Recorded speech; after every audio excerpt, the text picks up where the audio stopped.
Welcome back to the Chicago Cubs, guys. This is your boy Tino. I have another thing, guys. So, Willie Adams signed with the San Francisco Giants, guys. So, let me tell you something. He signed a 7-year, $182 million contract with the San Francisco. He last played with the Milwaukee Brewers. He batted for .251 average with 32 home runs, with 112 RBIs, 153 hits. Guys, this is a very interesting move for the Giants, guys. This is very interesting. Guys, you guys gotta let me know in the comments below that if you really like these moves going on, what you have suggested. But let's hear a little bit more about this move, guys, because this is very, very surprising for the Giants. Let's start with Willy Adames. Your reaction to him going to San Francisco?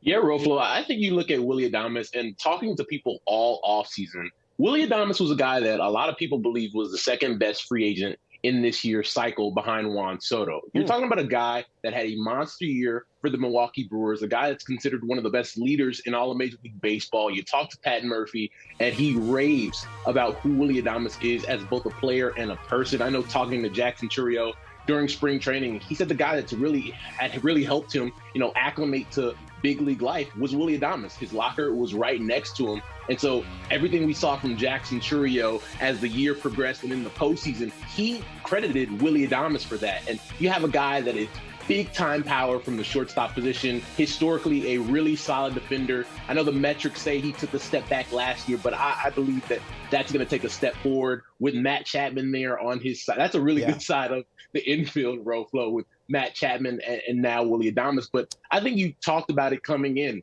Buster Posey saying, hey, I am putting my stamp on this franchise, a franchise that he led to 3 World Series titles, and they might not be done. I've been hearing the last week or so that Corbin Burns is a guy that they've been really interested in. You talk about the Giants, you're always going to talk about that starting pitching. I'm not saying it's going to happen, but if they were able to land Burns, you're talking about a big-time, big offseason for Buster Posey in his first year as president of baseball operations. When you talk about the Adames, he had 32 home runs last season. Russell, this stat is mind-blowing here. The last San Francisco Giant to have a season that he hit in excess of 30 home runs was Barry Bonds in 2004. Yeah. Elaborate a little bit about what Adames brings to this as far from a power perspective and to this Giant lineup.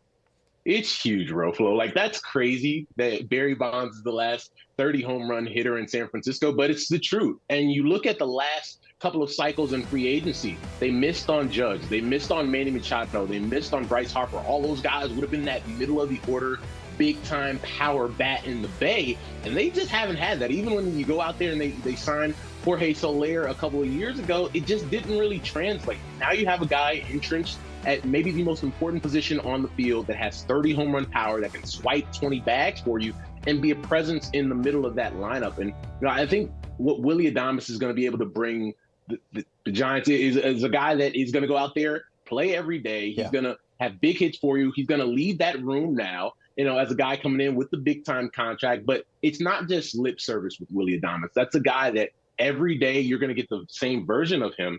And I think the other thing for years, Roflo, what was always the thing we'd heard? It was going to be the Dodgers that ended up being the team that landed Willy Adames. Yeah. Even, coming into this year, if the Milwaukee Brewers didn't play as well as they did, Willy Adames was going to be a guy that was on the market. And, of course, the Dodgers needed him, when Mookie went down with the broken hand. But the way the season turned out, the Brewers played really well. They kept Willy Adames. But this is really interesting now that you see the Giants, their NL West rival, be the team that landed. All right, I'm glad you guys heard about it. So, Willie Adams is 21 and 29 years old. So guys, one of the things, he is a shortstop. He was playing with the Milwaukee Brewers. You guys let me know in the comments below what you guys really think. He spent the last 2 years with the Diamondbacks.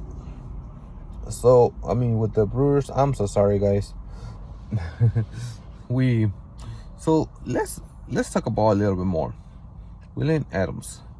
He's a great defender, guys. He can produce a lot. He can hit you a lot of home runs, guys. This is a very interesting move for the Diamondbacks. I mean, for the San Francisco, for the Giants. I mean, you know, we gotta see this, guys. What you guys really think about this move? And what's going on with the Milwaukee, man? Do y'all feel like Milwaukee's is 14, or you think Milwaukee's letting the Brewers are letting go everything, and they're letting go all their best players? What you guys think about this, guys? What you guys feel about this move? So, guys, let's let me know in the comments below what you guys really think about this move, because this is really, really interesting.